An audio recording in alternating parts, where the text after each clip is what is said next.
Thank you very much, and ladies and gentlemen, I'm very honored to be here. This isn't my usual kind of venue, and in fact, when I looked at the attendance list, I found only one name that I recognized. Professor Adolf Sarafin, my old friend, was the only one I recognized. Now, perhaps there are some of you in the audience that met me before. If so, I obviously apologize for what I've just said, for not remembering your name.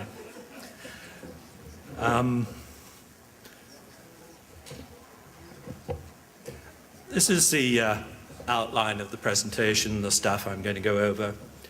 A little bit more on the options for handling global climate concerns, and particularly, of course, the various technology options for carbon capture on fossil power plants.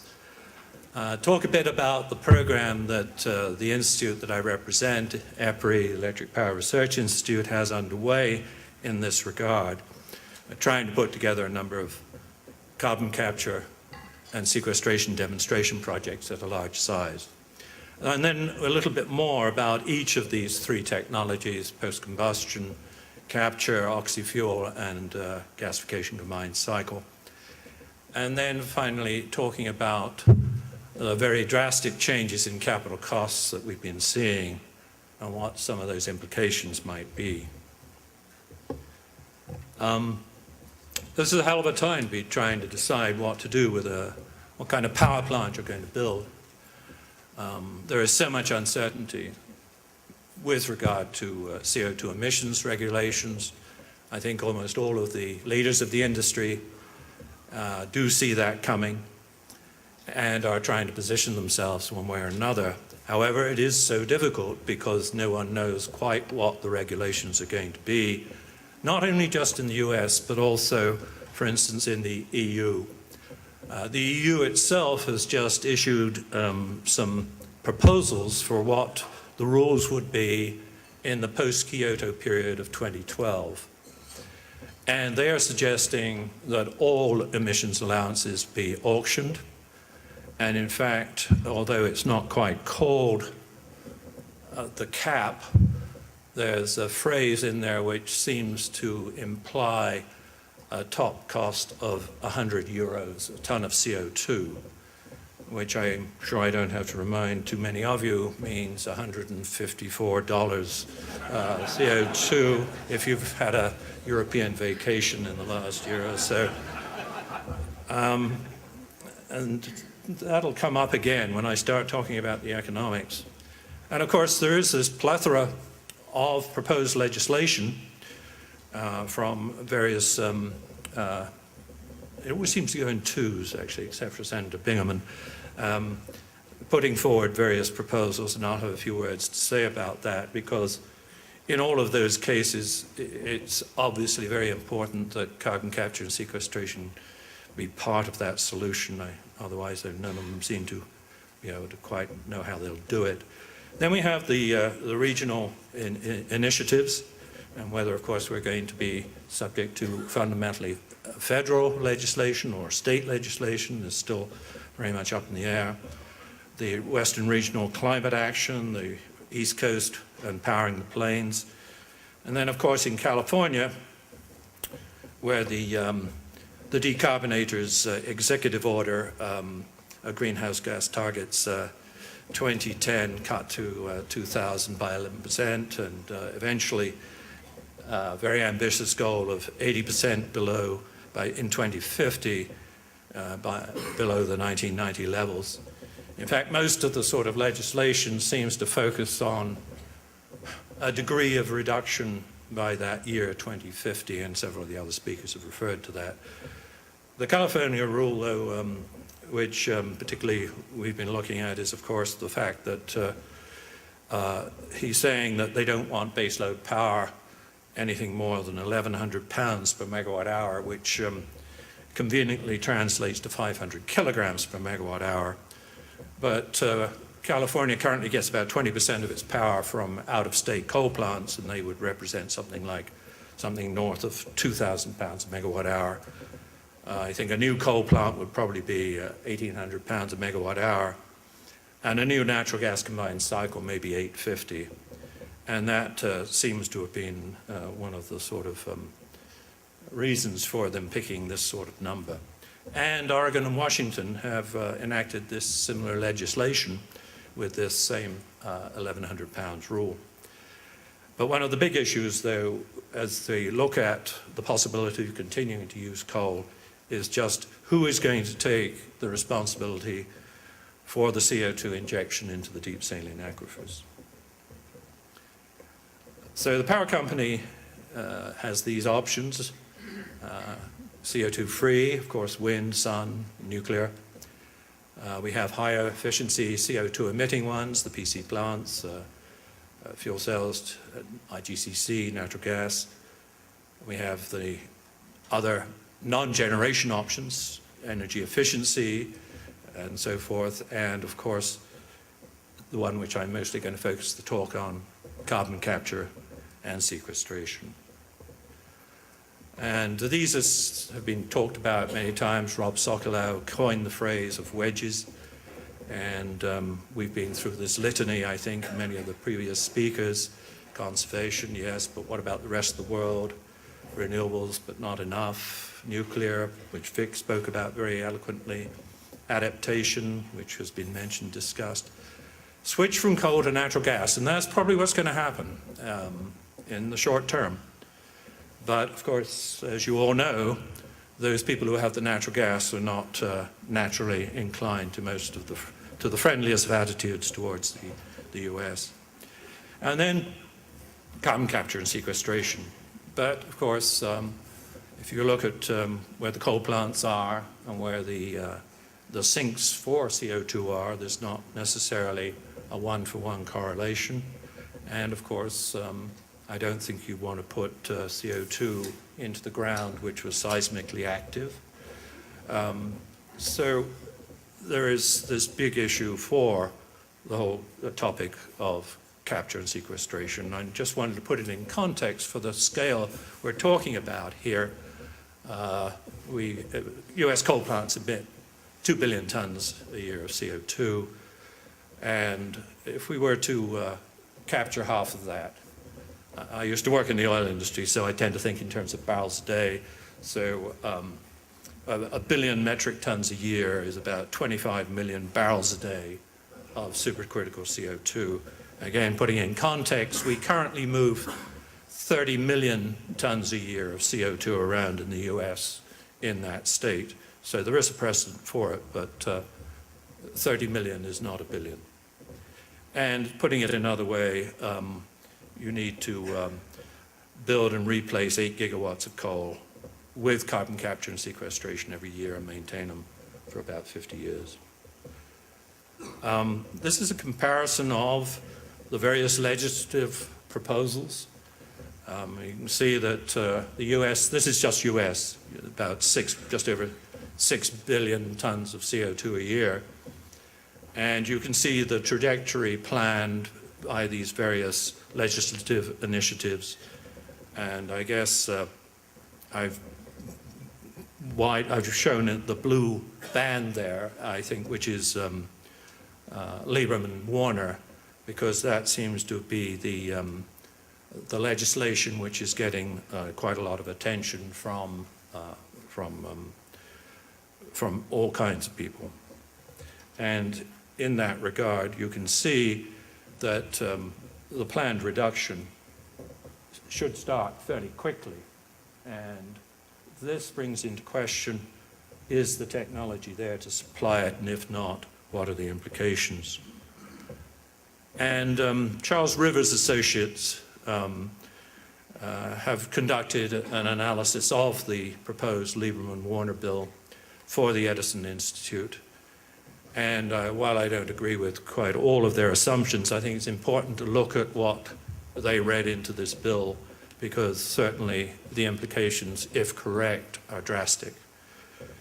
They're talking in terms of trillions of tons of dollars, trillions of tons of dollars is probably right. Trillions of dollars for the cost of the economy of these various bills, but particularly for the Lieberman-Warner. And they're saying that under this bill, the use of cogeneration would have to be immediately and drastically curtailed from about 50%. As you know, we've got 300 gigawatts, and that supplies over 50% of our power. They say that would have to reduce to 30% by 2015, which I don't know how on earth you could do that, really. And with 37% of the existing capacity retired by 2020.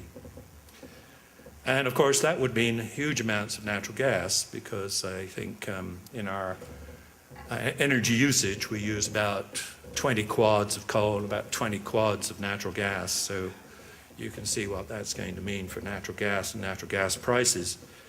And natural gas prices are kind of interesting because there's a great diversification in natural gas pricing throughout the world. If we take Henry Hub at maybe $8, but in Europe now it's about $12. And in India, Japan, it's $15 to $18 a million BTUs. And if we're going to compete in the world market for LNG, which is going to be the incremental source, you can imagine what's going to happen to those prices. But the one assumption there that they had, they said that these reduction requirements are just too far ahead of the technology developments required to achieve them in a cost-effective manner. And they spoke about the nuclear limit. We said 10 years, you know, to get approvals and so forth. And their assumption was that carbon capture and sequestration wouldn't be available for deployment until 2025. Well, that may be right, but I would like to think it could be ready before then. And certainly one of the main themes of my talk is that we need to get on and do that. We've talked about it for 20 years and nobody's done anything about it. It's like the weather, really. The new coal plants are increasingly challenged, and we've heard about this, that indeed there were a lot of cancellations last year, and cancellations had these common themes from either PUC staff or the interveners or whatever. They want to limit the CO2 through conservation, increase use of renewables, energy efficiency, and move away from coal. And some of the environmental groups that were pushing for the inclusion of carbon capture and sequestration in the coal plant designs, and indeed some of the plants have been designed with that in mind, but the key issue is still this unresolved one about the CO2 storage acceptance and the liability for it. And that would seem to me to prevent a move forward on this basis, unless you're in that lucky situation where you also have a business opportunity which might provide you a revenue stream, which is enhanced oil recovery. Now, there are a number of coal plants under construction, many of them under construction for a couple of years or so, and one of the IGCC projects has got the necessary permits to move forward. But coal power plants, of course, are subject much more to intervention and they have to get the Public Utility Commission approvals. But some of the other projects, for instance, those put forward by Eastman, which are going coal to chemicals with the use for EOR, I think those may go forward with less opposition too.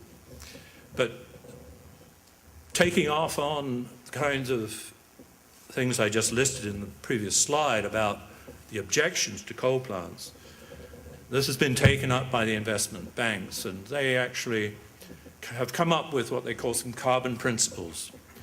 And the three large banks there I went into a fairly intensive series of discussions with some of the major utilities, including Southern Company, AEP, I think PSE&G, and also two of the environmental groups, Environmental Defense and NRDC were involved in these. But look at what they've come up with. They're saying that if you're seeking finance for a plant, then it's necessarily that for them to prove that they will be economically viable, even under potentially stringent federal caps on CO2.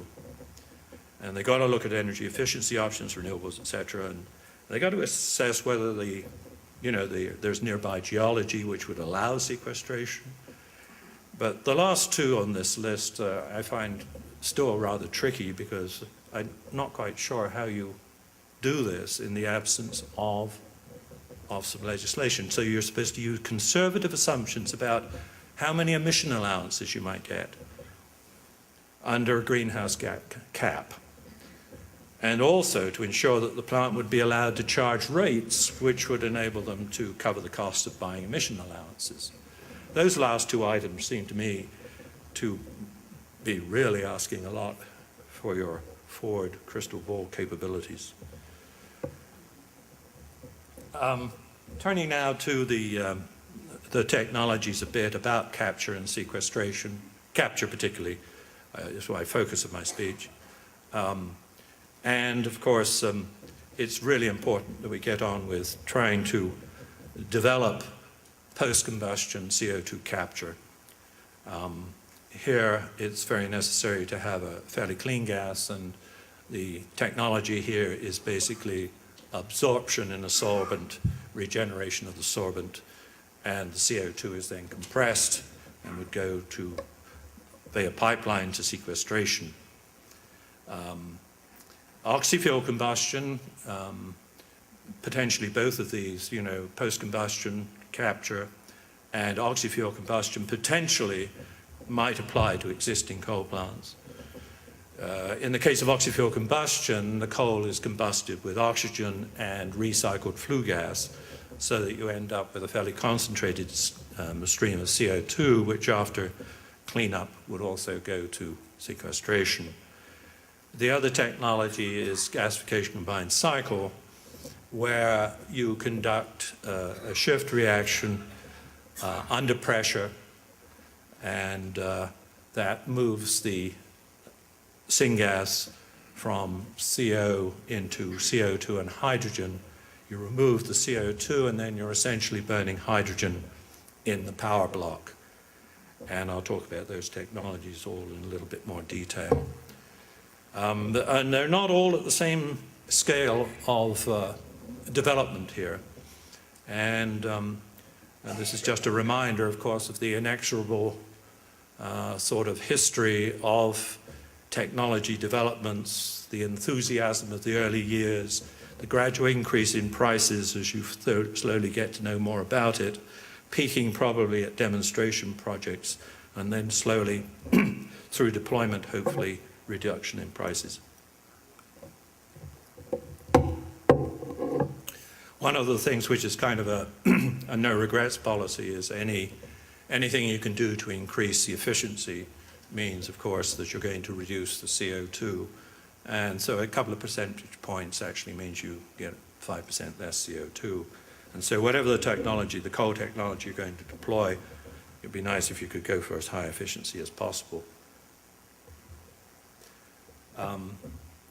This is an analysis which was done at the Institute about a year or so ago, and we were trying to look optimistically as to what might be able to be achieved if we really were serious about going after the CO2 reductions. And you can see here some of the major items here. We were going for quite a large increase in renewables, also with nuclear generation, 64 gigawatts, but upgrading about half of the coal fleet, and in fact going for carbon capture and sequestration widely deployed after 2020 was our hope, and other aspects of it here. And these are the various tranches of these improvements that you can see. And again, this is not the US, this is US power production, the power sector's CO2 emissions. And this is a possible trajectory if we really went just as fast as you possibly could, how you might get to a reduction, a significant reduction in CO2. We have a program at EPRI, which I'm very much part of, which is has people from 5 continents, about 70 organizations, and we're building a whole series of design guidelines for plants which are capture ready and designed for capture. These are both in the 50 and 60 hertz markets in both IGCC and supercriticals, and a little bit of work on CFBC, but most of our work is on standardization of designs for capture and for sequestration. And we have a major initiative now trying to put together a series of demonstration projects. Not all of them, but many of them you can see are aimed at carbon capture and sequestration. The one which got some mention earlier today is we're seeing, of course, a resurgence of interest in compressed air energy storage, and that, of course, is very much related to trying to handle wind and sun energy in the most efficient way possible. So that's an exciting thing, and we have done quite a bit of work in the past in trying to put that together. I'll be talking about chilled ammonia a little bit. That's a process for post-combustion capture, which we hope is going to markedly reduce the energy usage. Then we're trying to get an advanced pulverized coal plant, about 800 megawatts, Ultragen 1 we call it, and we'd be aiming for post-combustion capture of about a third of the emissions from that. Also an IGCC plant with carbon capture and sequestration, possibly related to the restructured FutureGen program. And those are projects which we're working very hard on putting together with industry partners. The Ultragen 1, as I said, is aimed at pushing the steam temperatures up a bit to about 605 centigrade, 800 megawatts, and about a significant portion of the gas flow we would use post-combustion capture and demonstrate that on these projects. The other one is, and this is a diagram by RWE. RWE is the big German utility, and they're planning an IGCC project with carbon capture and sequestration in Germany. And we're trying to get one going in this country. The idea is that we would demonstrate a full train. Typically, the IGCC plants being planned and designed are 2 trains, 2 gas turbines, 2 gasifiers. And the idea here would be to demonstrate capture on one of those trains at a commercial operating facility. And indeed, the restructured FutureGen program has the same sort of objective. And so we're trying to put together that with some of our member utilities. So pulverized coal with CO2 capture. The current technology is based mostly on monoethanolamine, MEA, or there are 1 or 2 other available, all amine-based systems. However, the penalty, the energy penalty for this is very severe. If we took a 600 megawatt plant and we add post-combustion, MEA, removal of the CO2, the net power output reduces to 425 megawatts. About 50 of those megawatts is the CO2 compression, but about 100 of those megawatts are lost because you have to rob the LP steam turbine of most of it, of at least half of its steam, in order to regenerate the solvent. So that's the current state of affairs. Also, those have generally been only operated commercially at a fairly small such scale. And you can see that one of the other major issues for the post-combustion capture is, of course, scale up from 15 megawatts to whatever you want to pick, 500, 600 megawatts. The other thing is, of course, you do need some space. And if we're talking about retrofit, that could be an issue with many of the US plants.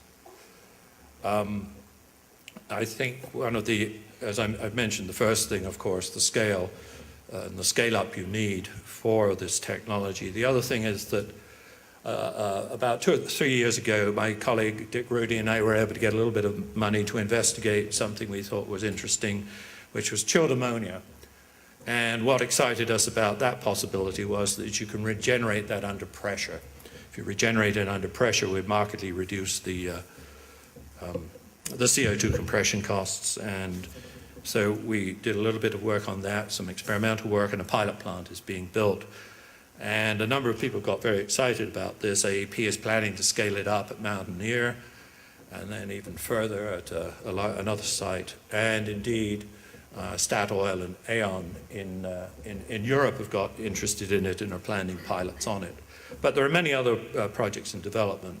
But again, the big issues here for post-combustion capture are the scale-up and the reduction of the regeneration energy, if you can. Well, this is just an illustration of the fact that in many of the sites of existing coal plants, There's a real question about where on earth would you put it. There are many constraints. And when it talks about possibly retrofitting coal plants, I think there needs to be an inventory taken just about how many of those is it really plausible to try and do. Oxy Combustion, test facilities at B&W and Vattenfall, they're generally around about the 30 megawatt thermal size. There is the potential for using the existing boiler equipment here. Basically, the flue gas is recycled, which is mostly CO2, to control the temperature, because of course you no longer have nitrogen as the diluent. And if it was a high sulfur coal, I think you'd need to remove the SO2 from that recycle stream before putting it back. Of course, it requires a very large oxygen plant, and indeed that amounts to an auxiliary power requirement rather similar to the sort of 30% loss of power that I mentioned for post-combustion capture. And so if one's considering either post-combustion capture or oxy fuel for an existing plant, one of the big issues is where are you going to get the make-up power and how are you going to value that economically? Another diagram, this is taken from Vattenfall, who have been perhaps the European company most active in this field, and they have a plant at Schwarzepump in the former East Germany, which is in construction now, with Alstom providing the boiler. B&W's plant in Alliance, Ohio, has started testing.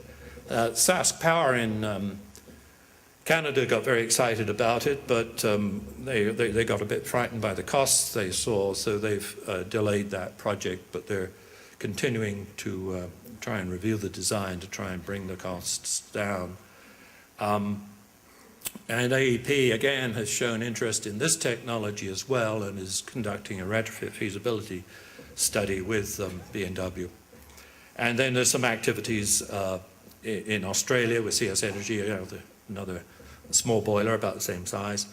And then Foster Wheeler and Praxair are planning to build an oxy combustion CFB, circulating fluidized bed, near Buffalo, New York. So there is some interesting activities in oxy fuel. And indeed, when of course these are early days, but all of these need quite considerable development and scale up, but the Canadian consortium of utilities and coal companies with whom we've been cooperating the last 5 years, their evaluation was that at least for the subbituminous coals, they felt that oxy fuel was going to be competitive with post-combustion amine scrubbing. And there's been also a report by D&V on this subject with a somewhat similar conclusion, which was issued about 3 months ago. Coal gasification plants. Here, the technology for capture is well established and is offered today commercially, but none of the IGCC plants in operation have that feature. There was no need for it at the time they were built. But there are other gasification plants in the US that do capture the CO2, the Coffeyville plant in Kansas, Eastman Chemical in Tennessee, and of course the Great Plains projects.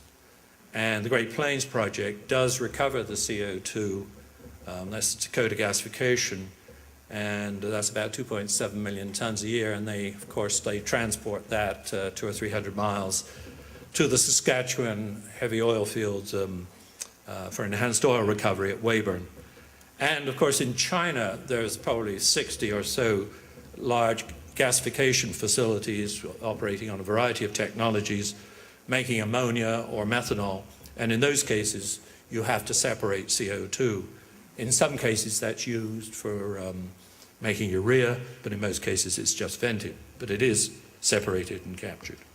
So it's commercial technology. And if you're going to add it to an existing IGCC plant, what you do is you, on the crude syngas, you add a shift reactor that reacts CO with moisture to give you CO2 and hydrogen, You then remove the CO2 in an additional absorber stripper system.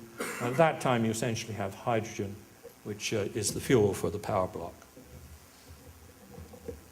A little bit more detail of the kind of flow sheet. I won't go into that. It's showing a few more details of the integration and why we have the I in the IGCC. There are 4 operating IGCC plants, 2 in Europe, 2 in the US, and in fact, 3 of those 4 plant owners had been planning additional IGCC plants, but all of them abandoned their plans, including Tampa Electric had planned a 600 megawatt expansion at this site. And the other thing I wanted to point out, of course, here are some of the differences once we've got onto IGCC. This is a flare you need, and then of course you have the cold box for the oxygen plant. The Department of Energy has a number of programs very relevant to capture and sequestration. They proposed a restructuring of the FutureGen initiative so that now they want to fund multiple commercial scale IGCC plants rather than the single plant which was planned for Mattoon. And they're planning that these would be at a scale to sequester 1 million tons a year in a saline aquifer. DOE has also awarded $66 million to 4 of the regional sequestration partnerships, and under the phase 3 they are to sequester 1 million tons of CO2, but that's total. I think what's really important and what I feel is absolutely vital is we get on with this scale of demonstration just as soon as possible.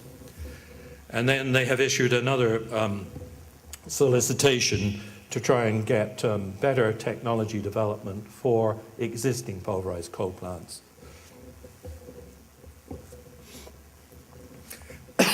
When you add most of the studies, the economic studies, and switching to economics a bit now, have been for plants which were designed without carbon capture and sequestration, and then they compare them with a plant which is designed for capture. But if you retrofit a plant with capture to a plant which wasn't previously designed for it, then there is additional capital, and the reduction in net power is greater than the differential for a plant designed just for capture from the word go. And although the added capital costs are not insignificant, what really kills you in the economics of capture is the reduced power output.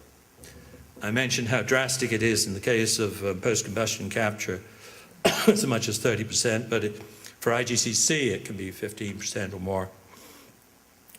And I'm not going to go through the backup slides, which are in some detail, but I do want to talk about capital costs because they have been, they're extremely high, and they are at a level where I think what's being talked about for the costs of power from coal plants with capture and the implied avoided cost of CO2 are much lower. And I think we need to be talking about higher numbers if we're going to realistically address some of the key things in the legislation.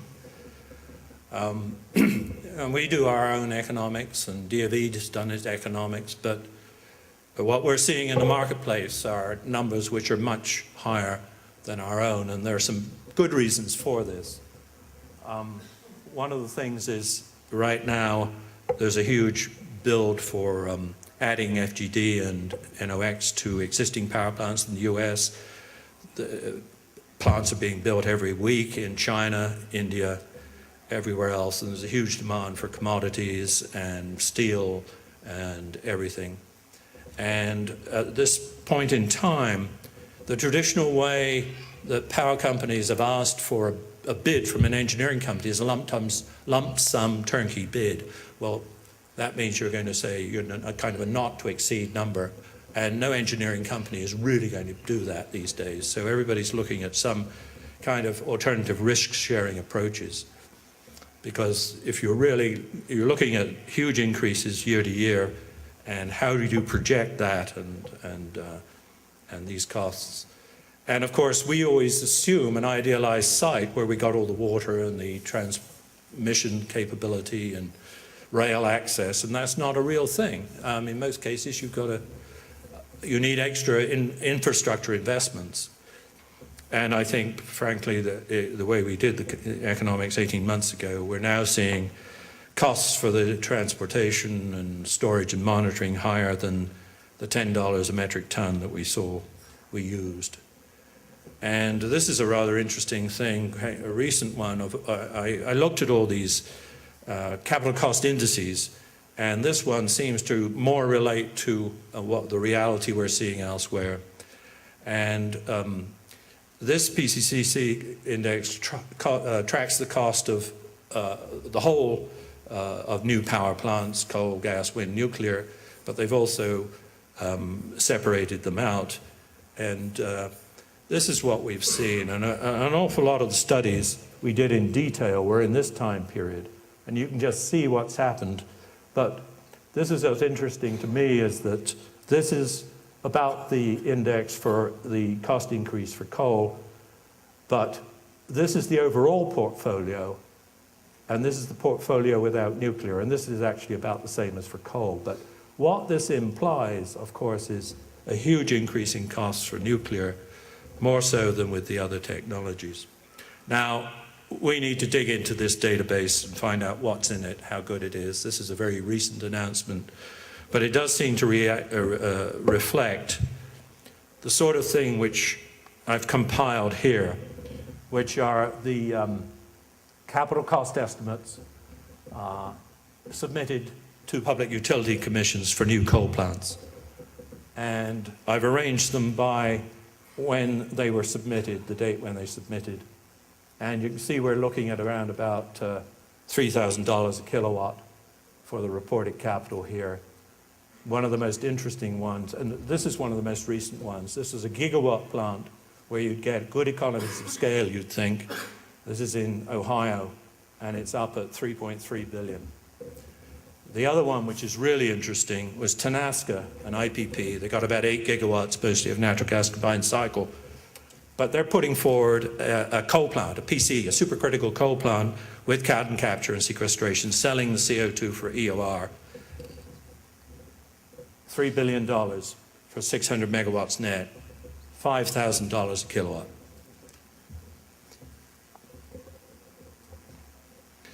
So, what are the implications here?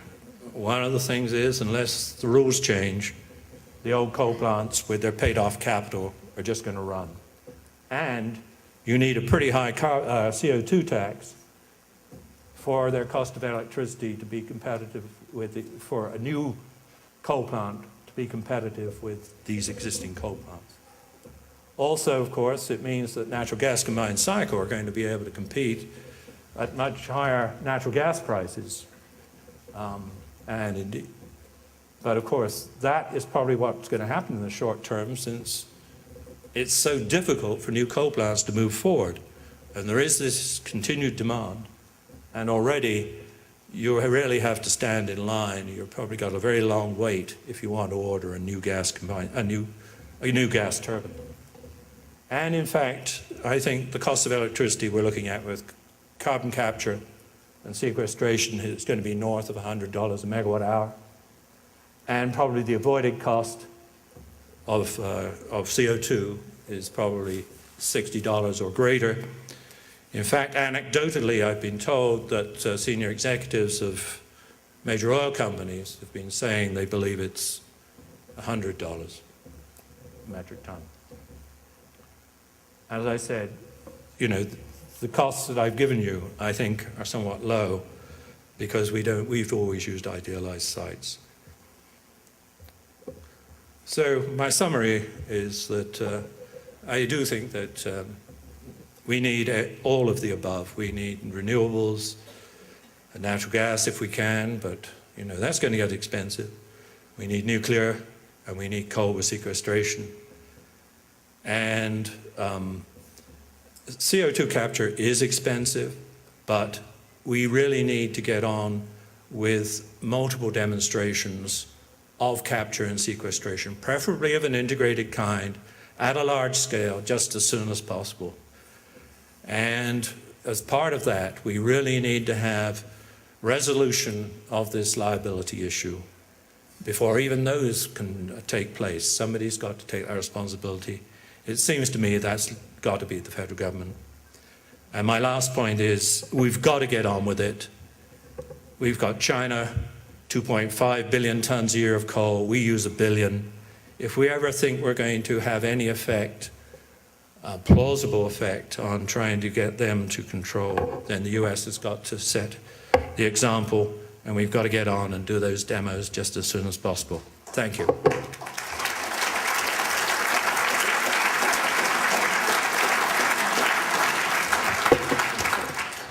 We have time for just 2 quick questions. Mr. Holt, I've been waiting for the wonderful time to ask someone like you, who's the lead technical analyst, who's worked in analyzing also India and China, particularly in light of what we heard from Dr. Terry Root earlier today. If we're to keep warming climate chaos to 2 degrees centigrade and have at least an 80% reduction by 2050 off the 1990 levels, like the Intergovernmental Panel is saying we need to do. In your experience, where you sit with us, the US, China, and India, can you see a scenario within existing technology and existing planning where we can get that 80% reduction with what you've presented today? Well, again, I do think it's technically possible, but these cost implications are really very difficult to handle. I had to mention that much of that cost increase is due to the fact that the dollar's gone south. You see, I was showing there a 180% increase. Probably 150% of the increase in the costs is due to the fact that the dollar's gone down. Our manufacturing capability has been exported. We have to import everything for those things.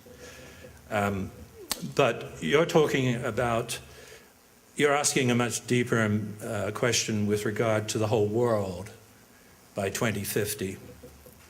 And again, it looks to me very ambitious. I mean, you just look at the huge amount of stuff that China's got in place, and how are you going to affect that? We've got to go through the demonstrations ourselves. You know, only then are we going to be in a position to make the negotiations with China and India, and hopefully have the technology for them. But you know, there's a question about the US is pretty well explored with regard to its sinks and sequestration sites. I'm not sure we can say that for India and China. So, I mean, it's really pushing it. But we've got to. And last question. Yeah. Could you comment on the fate of mercury in the carbon capture systems that you've been discussing? In the case of post-combustion capture, the mercury would, of course, have to be removed prior to that. And as I assume you know a little bit about mercury capture, it depends on the coal. One of the things with post-combustion capture, it's got to be very clean. The gas has got to be very clean. And if it's generally a coal based east of the Mississippi, most of that mercury is captured in the flue gas desulfurization system. In the case of Western coals, which don't happen to have the halides present, then you have to go to a more drastic measures, often incorporating activated carbon to remove that. In the case of IGCC, the mercury is removed in a fixed carbon bed from the syngas before it goes to the acid gas removal system. This has been practiced at Eastman for the last 20 years, and is an extremely effective way of removing the mercury. They have an enlightened self-interest. Any trace of mercury there is very bad for the film.